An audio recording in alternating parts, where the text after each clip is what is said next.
Почнуваме со дебатниот дел, како што најавивме, тука во студиото е господинот Љупчо Зиков, политичко-економски аналитичар. Господине Зиков, добре дојдовте во студио 10. Благодарам на поканата сега, добар ден.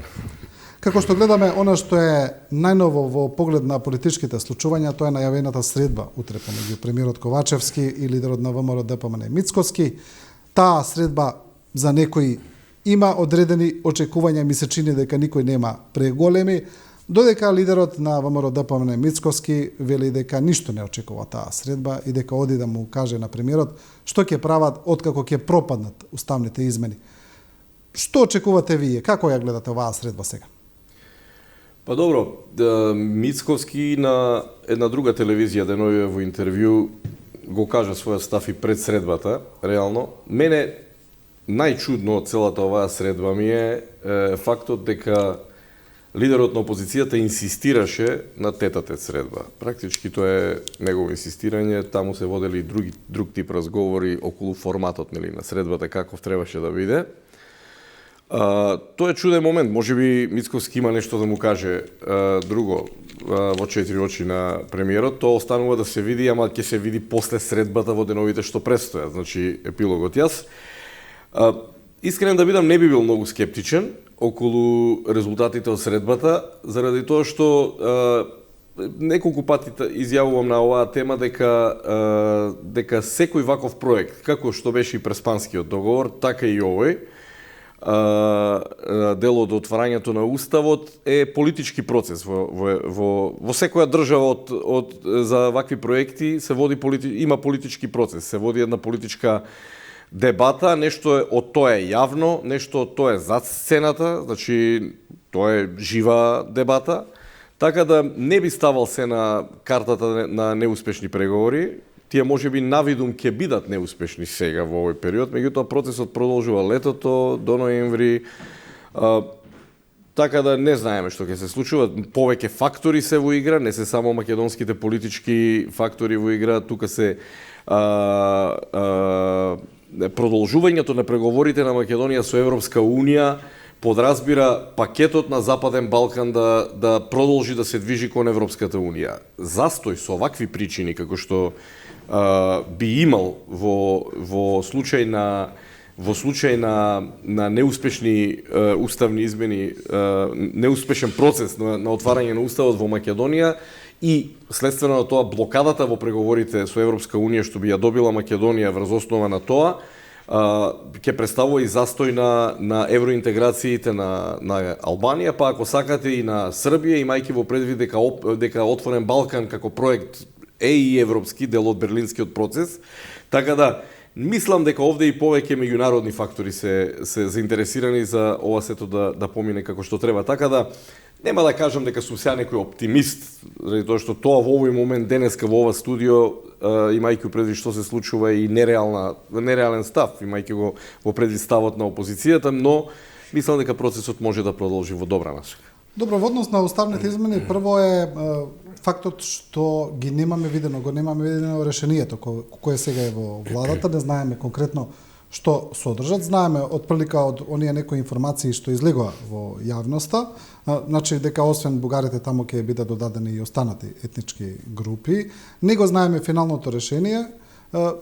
Добро, тоа не е премногу спорно за останатите етнички групи, спорно е ли се дебатира околу менувањето на формулацијата за албанскиот јазик во уставот за 20%, но се чини дека тоа не е ставено, бидејќи никој не го кажа, а и претседателката на комисијата Маргарита Цаца Николовска рече дека не е незин мандат за тоа да прави такви измени на уставот, туку исклучиво оние кои се однесуваат за продолжување на преговорите.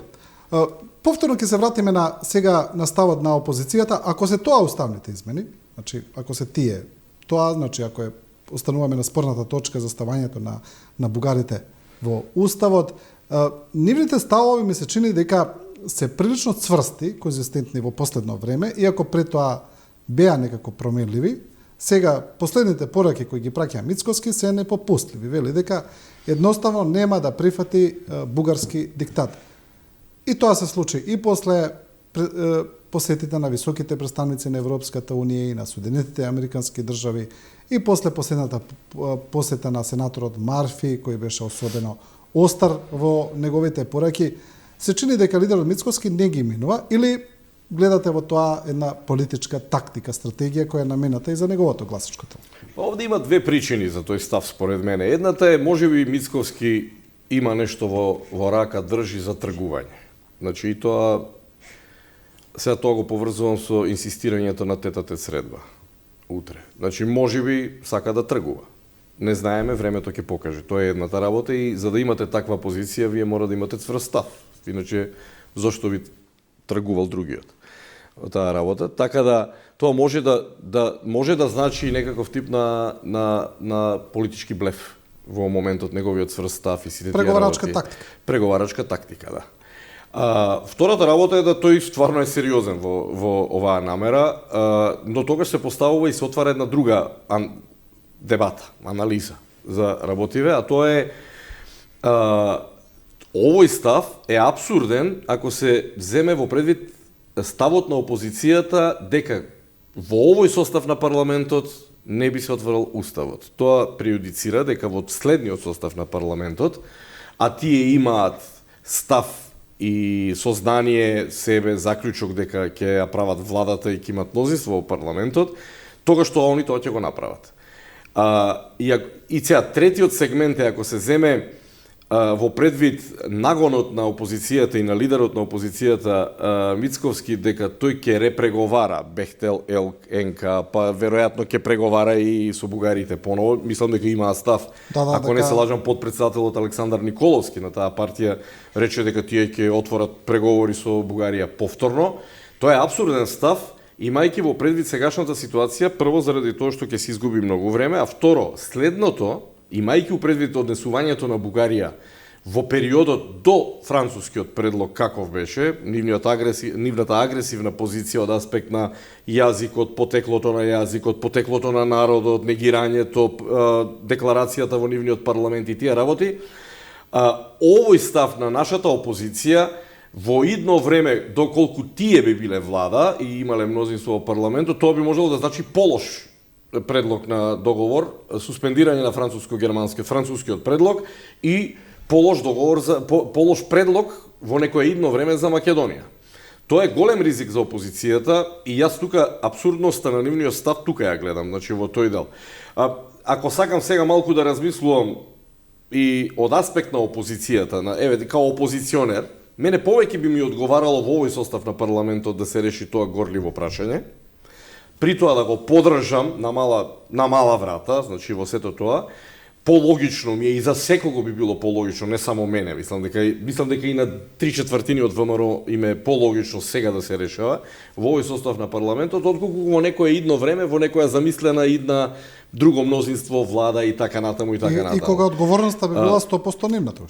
И тогаш би била 100% нивна и тогаш исто така би имало некаков политички процес за предвремени избори и така натаму во некој идно време. Меѓутоа сега анализираме што би било кога би било, тоа ќе видиме и како ќе биде. Тоа до година далеку се изборите за тоа.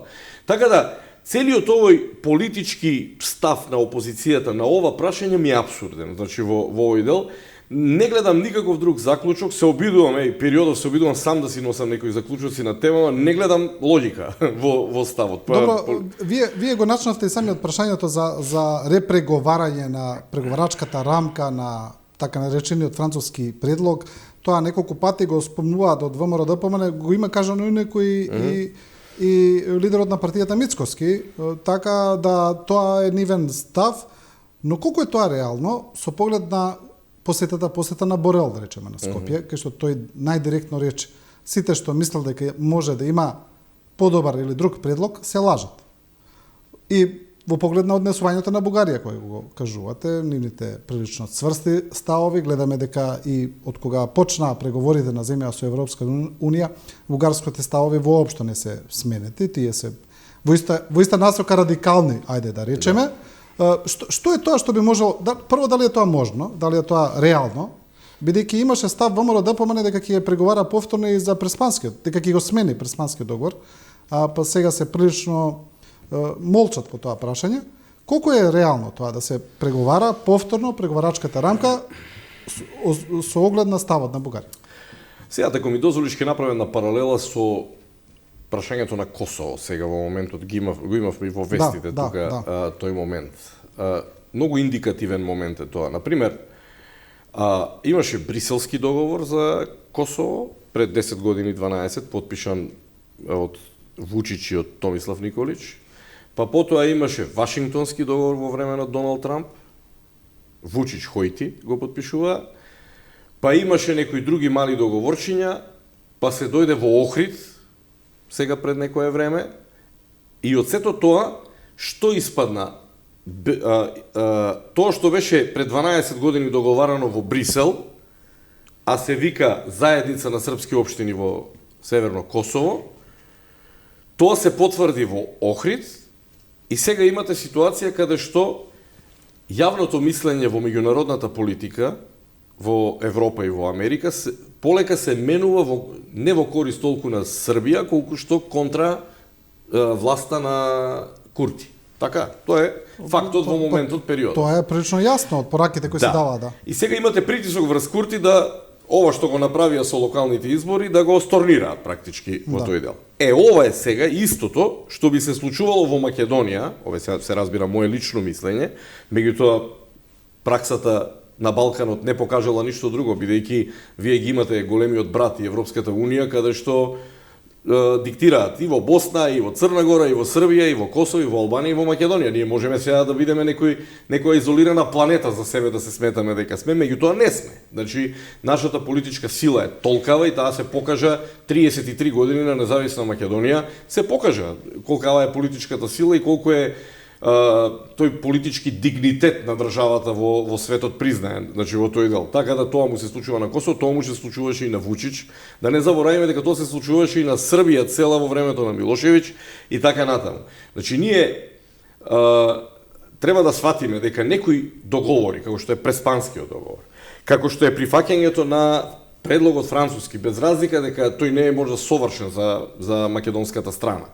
Меѓутоа не е совршен ни за бугарската страна, имајќи ги предвид барањата на бугарите што беа во периодот пред францускиот предлог. Значи, нивната резолуција во парламентот. Нивната резолуција на парламентот, таму тие немаат ништо од таа резолуција. На мала врата дури ја укинаа резолуцијата со прифаќањето и тие на францускиот предлог. Од тоа остана само бугарите да бидат во уставот. И сега тука ја гледам абсурдноста на нашата позиција. Некој ќе рече, ама ние во преговорите не ни е гарантирано дека повторно нема да има барања. Луѓе, во преговорите кои ќе траат 5, 6, 7 години, значи Хрватска ги има завршено за 7 години, чинам, преговорите, и релативно за 6, релативно најбрзо. Ние ќе имаме барања и од Бугарија. Ќе се појават барања можеби од некои други држави каде што има друг тип на барања ќе има. Од Грција може ќе се појави ново барање. Не ова за името, ќе се појави сосема друго. Например, како течат водите на Вардар. Сливот на Вардар во Солунско поле. Тоа ќе биде во глава води и земјоделие, мелиорации, енергетика и така натаму. Значи ќе ви се појават можда барања од Романија. Можда има Романија некои своји барања за Македонија. Може би ќе се појават од Хрватска некои барања. Или не знам како. Значи, ние не можеме да бидеме кон Ноеви главите во земја да ги ставиме и да чекаме сега Македонија нема да биде допрена, пошто многу дала од тоа. Преговарачкиот процес е процес од двете страни, а во суштина се сведува на процес во кој Македонија бара да влезе во Европската Унија. За да влезете, морате да ги исполните условите. Така да, Бугарија ќе бара, меѓутоа за нас е важна оваа позиција на рамка што имаме во францускиот предлог, по францускиот предлог, усвоена во Европската Унија како рамка за преговори со Европската Унија, да се движиме што побрзо до крајот на преговорите. И тука за мене е чиста ситуацијата. Нормално дека кога ќе дојде време во некоја поодмината фаза, ако треба да се седне пак нешто да се разговара, ќе се разговара, меѓутоа и позицијата на Македонија ќе биде друга. И да не забораваме уште нешто сега во овој дел. Македонија во голем дел прашањата во преговорите со Европска Унија ги има поминато.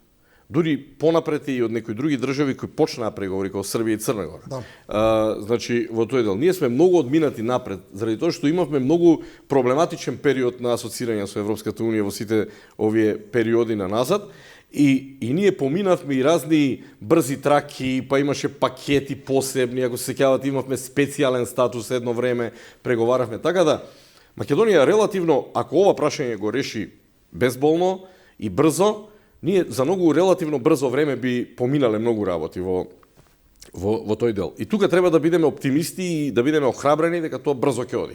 Добро, ова сега што овој наратив што го користи власта за изолација на Македонија, ако не успеат уставните измени, колку е тоа реално? Дали е тоа навистина реална опција или е еден политички наратив кој власта сега се обидува да го изгради за да изврши притисок врз опозицијата?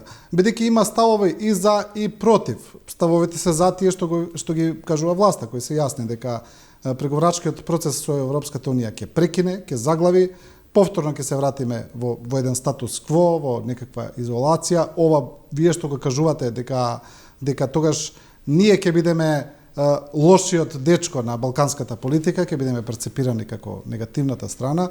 Ако досега има притисок врз Бугарија, тој ќе спласте целосно. Од друга страна се аргументите дека нема ништо да се смени за Македонија, како и до сега, земја кандидат сме веќе толку години, отприлика ќе останеме на истиот статус. Значи ги имаме тие две. Како гледате ви?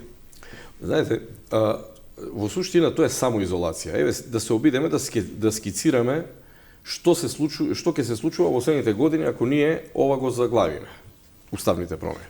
И не продолжиме да преговараме со Европска унија, бидејќи во оваа фаза да не заборавиме и нашите гледачи треба тоа да се потсетат, е дека во оваа фаза ние имаме само еден услов, а тоа е отварање на уставот и овие делови од народи што треба да влезат во уставот, неколку што се наброени, треба да ги ставиме во уставот, меѓу кои бугарскиот дел. Така да, само тоа ни е пречка, условот за да продолжиме преговори со Европска унија. Сега, ако ова заглави, јас мислам дека Албанија ќе продолжи да преговара. Овој пат ќе се раздвојат Албанија и Македонија и ќе продолжи да преговара заради тоа што Албанија едноставно и логично е дека нема време да се бави со внатрешни македонски фрустрации внатре во државата. И тоа ќе се излобира во Брисел и Брисел ќе не одвојат и така натаму. Странските инвестиции во моментот во Албанија се драматично големи. Значи, имате огромна економски фронт отворен околу Јадранот во Албанија, фондовите што потоа ќе доаѓаат, што ќе се налепат на странските инвеститори, и да не заборавиме, странски инвестиции во задните 2 години во Албанија влегува многу заради тоа што Албанија се отвори према Европа, почна да преговара и странците очекуваат фондови да влезат, заради тоа што пара на пара се лепи, значи во тој дел. Странците доаѓаат и очекуваат, и тие лобисти во Брисел да се добијат повеќе фондови за развој на економијата на Албанија. Сега таа ќе избега напред во такво едно сценарио. Србија преговара, Србија кајде ќе се реши тоа со Косово. Мислам дека оваа дипломатска офанзива и политички притисок што се прави врз Курти, тоа за брзо време ќе придонесе решавање или доаѓање до некаков тип на друг модел, чекор напред, значи за Косово. Црна Гора во голема мера излезе од политичката криза со се што се случуваше таму. И имате сите држави околу што се во нашиот фронт, нели во тоа кидат напред, ќе преговараат. Македонија ќе остане. И сега јас повторно ја прашувам и опозицијата и сите луѓе кои размислуваат на друг начин. Ќе не остават така нас. Повторно ќе има притисоци и на крајот хипотетички во идеална варијанта дека Македонија ништо нема да попушти во односите со Бугарија, така ќе дојде некоја влада која ќе биде не знам каква, значи во тој дел и нема да попуштим и тоа ќе трае 7-8 години и 10 години. Па сите ќе влезат во Европска унија и што ние ќе бидеме неутрална држава. Неутралната држава се печали. За неутралност треба да се избориш. Многу мина велат тие што се, да речеме, критичари велат, па еве и Швајцарија е неутрална, што им фали. Да. Меѓутоа забораваат да кажат дека во Швајцарија живеат французи, германци, италијани кои се договориле како да живеат во Швајцарија и рекле ние ќе правиме држава. И сега и целиот свет ги чува парите таму случајно, да. И тоа не е случајно што е таа неутрална. И таа неутралност е прилично скапа. И швајцарската историја покажува како била скапа и тие имаа војни допред да станат ова што се денеска. Значи, поентата ми е дека Македонија не може да биде неутрална држава заради тоа што тоа е скап процес. Не може да заради тоа што ние наши фрустрации некои имаме историски за таа работа, да не се победиме и да не одиме нагоре. Идните влади, нека се и од овиот корпусот на опозиција, треба да одговорат кој е патот на Македонија, ако Македонија не влезе во Европска унија. Еве уште еден апсурден момент. Вчера го гледам еден од протагонистите на опозицијата на една друга телевизија, касно навечер што оди, Владко Ѓорчев, за него мислам, кај што кажува дека се иселиле па пола саат ламентира на темата дека се иселиле македонците од Македонија, дека е тоа страшно за гледање, јадно за гледање, дека е тој многу депресивен на сето тоа. Значи, и сега вие слушате пола сат, не ви се верува. Мислам, 33 години македонците се иселуваат од 133 години македонците се иселуваат од овие простори. 33 години, од кои 11 години власт на Никола Груевски таргети луѓе масовно се иселува од Македонија поради режимот. И сега, денеска, заради овие процеси ли се иселуваат македонците, што се приближуваме према Европска унија?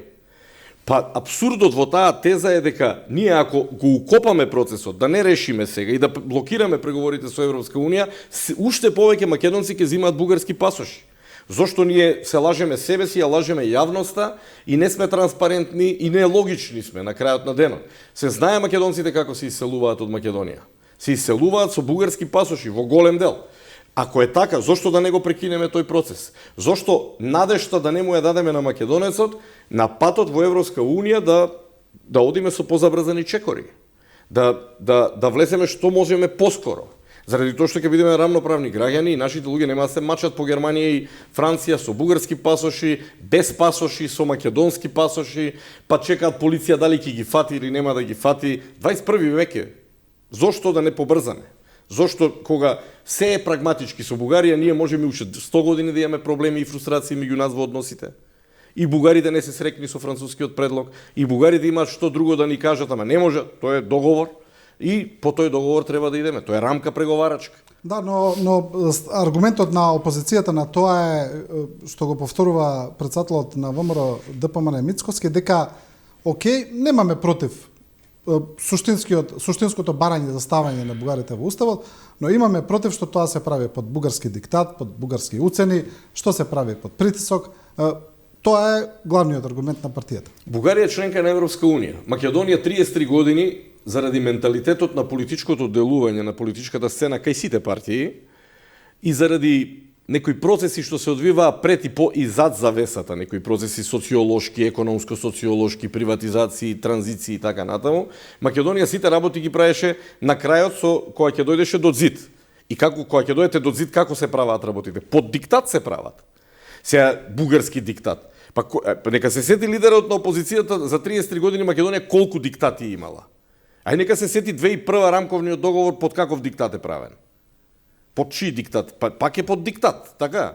Само било комбинација Европска унија со Соединените американски држави, биле некои персони кои доаѓаа во Македонија. Што е тоа ако не диктат? Сега било под бугарски диктат. Не. Бугарскиот предлог, бугарите како членки на Европска унија успеале да го вградат во европска рамка за преговори. И тоа не ви е диктат од Бугарија, тоа ако сакате веќе да го именувате како диктат, тоа е диктат од Европска унија. Што да рече Курти на Косово? Не му се дава Северно Косово сигурно, така? Сака да биде унитарна држава, не ќе да биде ко Босна и Херцеговина со Република Српска. Значи, но таква е рамката. Таков е договорот. Но интересно е, повторно го спомнувате Курти, и вие ја направите таа паралела. Курти практично успеа од една неверојатна меѓународна поддршка за Косово. Значи, сега да не спомнуваме дека таму беше направена НАТО интервенција за да се создаде таа држава Косово. Значи, тоа е поддршка без преседан во меѓународните односи.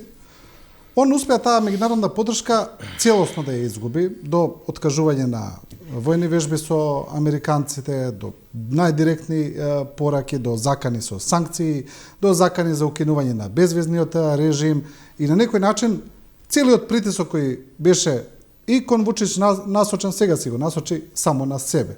Вучич сега си стои од страна, мирно си гледа, вели окей, нек се направи. ЗСО ние секи исполниме, не е проблем. Само исполните го договореното. Значи, сакам да кажам како со лоша политика ќе успеете да ја свртете целата меѓународна заедница против себе, а имавте безрезервна поддршка. Тоа е кога наш народ има добра изрека нашиот народ за таа работа, а тоа е вика си влезе сам во уста. Нели, тоа е кога ќе дојдете на власт со овие тези со кои сега не можете да се разберете со меѓународна заедница, ви следува ова.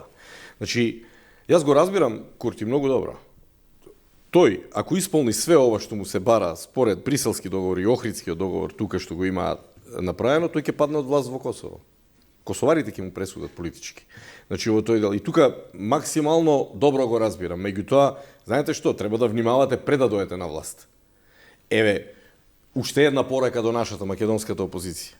Не е аргумент вие да кажете дека во овој состав на парламентот по бугарски диктат ние нема да гласаме за отварање на уставот.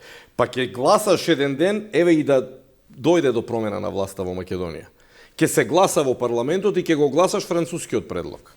Заради тоа што нема да преговараш поново со Бугарија и треба да бидеш искрен пред твоето гласачко тело, да кажеш дека нема шанси, заради тоа што бугарите ќе ти речат сега нашето барање е вакво ако веќе сакаш да преговараме и ќе го бараш францускиот предлог после тоа. И ќе го гласаш во парламентот и орок ќе играш. И сега во таква една ситуација си пука сам во нога сега.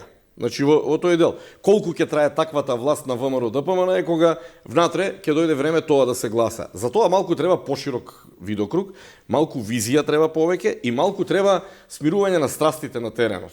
Значи не губи ништо македонската политичка сцена, особено опозицијата, овде и за ВМРО мислам, и на левица мислам, и така натаму, да ако се направи еден убав фронт сега во овој период и да се изгласаат уставните промени и да се оди чекор напред. Изборите после ќе покажат кој е посилен во другите политики, нели во тој дел, кој има подобра понуда во тој дел.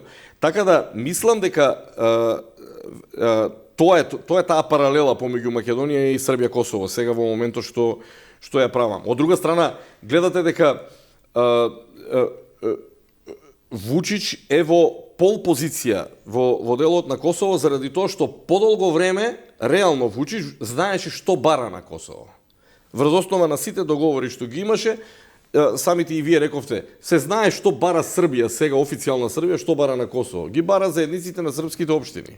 И толку. Тие се договорите, да. Да. Тоа е брселскиот договор и тоа е. Според него, според договорот. И еве, он е доброто момче сега во очите на меѓународната заедница. Мислам, неверојатно е. Неверојатно е што се случи. А гледајте српски телевизии, секој ден да видите опозицијата што му прави на Вучич. Значи тоа се тие моменти каде што мора да се покаже визија сега, значи во тоа. Такви прашања се. Јас се надевам дека ова прашање со Бугарија ќе биде последното прашање во кое Македонија ќе треба толкаво големо количество визија да покаже.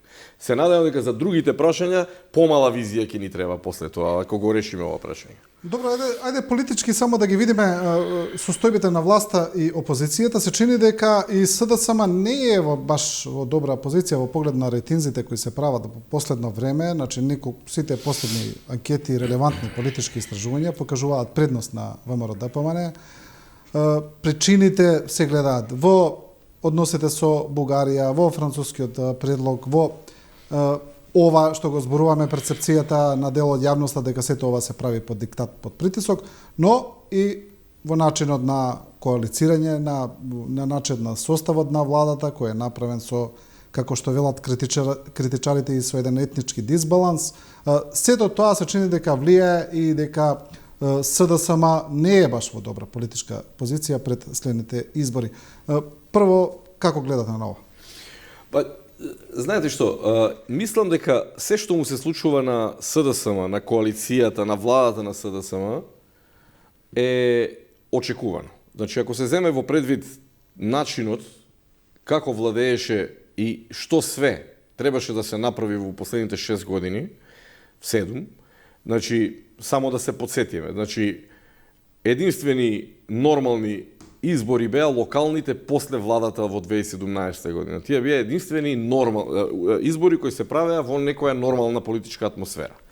Потоа следуваше Преспанскиот договор, преговарањето, така се јадеше рейтингот на СДСМ во народот.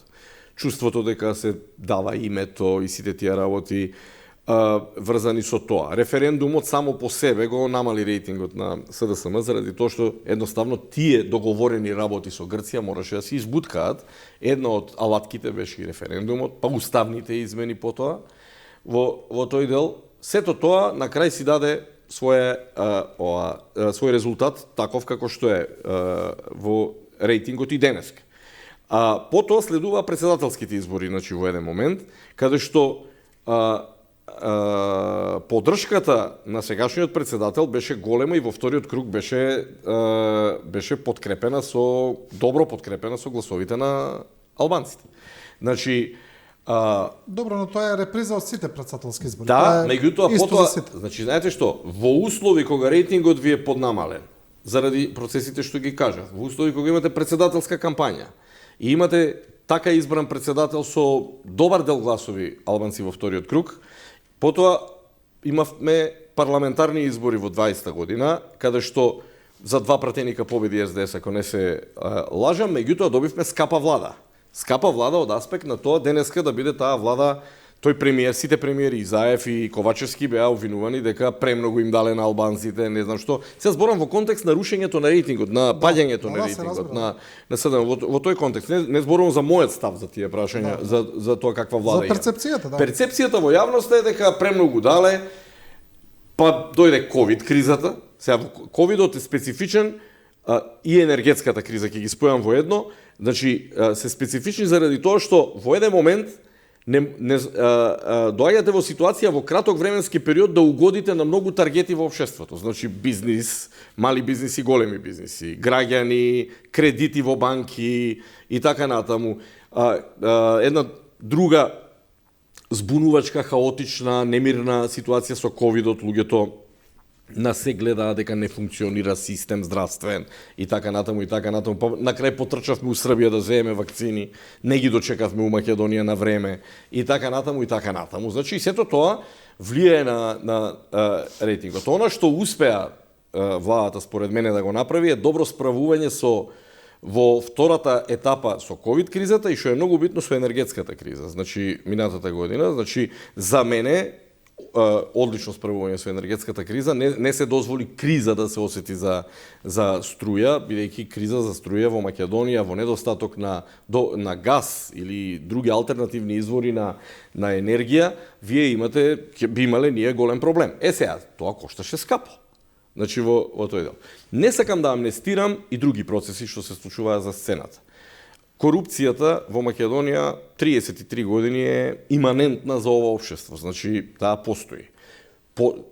За жал, судовите, правните институциите на правниот систем, обвинителства судови затаија во еден период, затаија и со решавањето на проблемите од претходната власт. Значи во тој дел многу малку пресуди или чудни пресуди имаше во целиот овој период. Дури и самото ВМРО ДПМН е вели судскиот систем не ни функционира, немавте пресуди и така натаму и така натаму. И тие напаѓаат за луѓе кои се нивни протагонисти од претходниот систем. Значи апсурдни ситуации, јавноста бара правда, јавноста бара казна, значи во тој дел, и тоа влијае исто така во голема мера на падот на намалувањето на рейтингот. Ја не би рекол дека е тоа некој драматичен пат и анкетите зависи кој ги гледате. Сега ако гледате NDI, ви кажува сосема друг тип анализа можете да направите од NDI анкетите. Овие други анкети повеќе се ова како се викаше таа ири, таа повеќе е свртена кон потребите внатре во опозицијата. Значи, мислам дека тој цел еден период даде од 7 години владење, тоа е немирно море за бродот на оваа власт, даде еден резултат кој на крајот дури и добро е рейтингот што е ваков кај власта. Постои уште време за подобрување на таа работа. Мислам дека со пар потези, со некој отворање на инвестиционен фронт во тој дел, може да се подигне рейтингот, заради тоа што јас мислам дека оваа власт само една работа треба да се гледа, дека цело време работи за евроатлантско интегрирање на Македонија. Да не заборавиме, сите битни проекти во 30 години независна Македонија овој тип на власт ги носела, без разлика во каков тип коалиции била. Ништо од сегашната опозиција не може да се пофали, освен во време на Љупчо Ѓорѓиевски 2001 договорот за стабилизација и асоциација со Европската Унија, и тој договор беше донесен во време кога имаше војна во Македонија, значи буквално во таков еден период. Така да во тоа време тој договор е донесен. Се друго е во оваква политичка констелација донесена како што имаме денес. Да, добро, да ја видиме сега и состојбата во опозицијата. Зборувавме, ги правиме анализите во поглед на преговорите на односите со Бугарија, се разбира, но се чини дека тука ставот на ВМРО ДПМН произлегува можеби и од притисокот на левица, бидејќи сите анкети исто така покажуваат дека левица, онака народски речено, им дише во врат со анкетите, со рейтинзите. И сега доколку Мицкоски попушти, доколку го попушти тврдиот став, тука е веднаш левица чека позади јаголот да превземе и да го земе тоа гласачко тело. И се чини дека тие има доста голем проблем во тој поглед.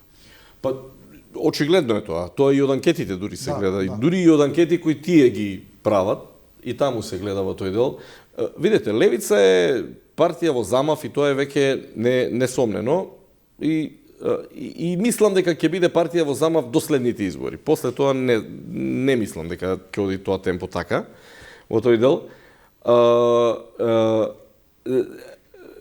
Знаете, секоја опозиција за да дојде на власт мора да води, според мене, автентична политика. Не можете да водите политика во која како кучето која си ја брка опашката ќе водите политика. ВМРО во моментот води таква политика. Дневно гледаат клипинзи, што кажал Апасиев, што кажал ова, на тоа пресконференција, на 5 теми пресконференција ќе направат, ќе кажат 3 криминали, 2 идеи така половични, пазете за уставните измени, ви носат предлог хрватскиот модел на устав. Да го примениме, тоа ќе го потпишеме одма. Значи, во тој дел. Ние забораваме дека тие забораваат дека хрватскиот устав е донесен врз основа на олуја која се случи во Хрватска. Прво хрватите ги исчистија србите во таа олуја, таму нема веќе срби или има онолку проценти колку да може да влезат во хрватскиот устав, како и македонците што се влезени во хрватскиот устав. И сега вие го барате тој устав да го тоа не ви кажува дека вие нешто посебно визија сте покажале во тој дел. Имајќи во предвид што се случуваше во Македонија 2001 година, а во 2001 ние немавме олуја кај нас. Значи во тој дел ние таму дојдовме до рамковен договор. И сега во таква ситуација вие се лепите на ставовите на левица. Да речеме. Што може левица? Левица е по-хардкор од ВМРО во овој момент. Значи, нормално дека тоа што е екстремно гласачко тело во опозицијата ќе премину, а прилично има екстремно гласачко тело во опозицијата во ВМРО ДПМН и кај нас, преоѓа и таму. Значи, ќе ги поделат тие гласови. Меѓутоа, тоа е нивни проблем. Сега, тоа е недостатокот на визија во водењето на таа политика. Цената ја плаќаат тие, мислам сега да не им береме гајлец. Да. Добро, ние ја правиме анализата, се разбира, на политичката слика. Уште едно-две прашања до крајот, да видиме малку во поглед на, ја спомнавме и корупцијата, најактуелен случајот со Бехтел и Јенка. Интересно ми е што после последната изјава на американската амбасадорка Агелер за Бехтел и Јенка, дека таму нема ништо, дека се е транспарентно, дека се е чисто и така натаму, што не го покажуваат, нема да речам тврдењата на опозицијата, туку новинарските истражувања. Таму е очигледно дека има многу работи кои се спорни. Нема да сега да навлегуваме премногу во тоа што е спорно, што не е спорно. Ме интересира политичката порака. После таа порака на Агелер, како да слегна целата работа? Толку ли е мокна американската амбасадорка, што со една изјава едноставно ги смири сите, ги пацифицира? Па тоа треба да кажат во опозицијата, зошто е слегната таа прашина. Знаете што? Во деловните преговори, кога преговарате во бизнис, ова е класичен бизнис, држава со приватна компанија. Да. Кога преговарате, постојат клаузули. Значи, последните 2-3 недели, 4, најголем дел од критиките беа заради нетранспарентноста на договорот, нели на договорот што е депониран, каде е депониран тој договор. Па дури и лидерот на опозицијата во тоа споменато интервју пред некој ден вели тоа што нередактирано ми го дадоа свиркачи. Па нормално дека нема да ви го дадат официјално. Заради тоа што Бехтел Јенка не работи само во Македонија. Бехтел Јенка прави вакви договори по цел свет. И во Азија, и во Европа работат, на Балканот работат и на северот на Европа, работат и во Америка. И сега не може да ви го дадат договорот, а вие да го испрчите на телевизија договорот цел, заради тоа што тој договор можеби не е истиот договор што е направен на Косово, или што е направен во Србија, или што е направен во Казахстан, например. Сега Казахстан така го спомнав. Да. Значи, не можете вие, деловни преговори се во прашање, ако некому сте пуштиле, а не сте пуштиле на друго место, тој другиот можеби има право и да се буни за оваа работа и да ве носи на суд. Па да ви ги споредува договорите и така. Значи, има клаузули кои се иманентни само за тој договор, значи што е направен со конкретната влада.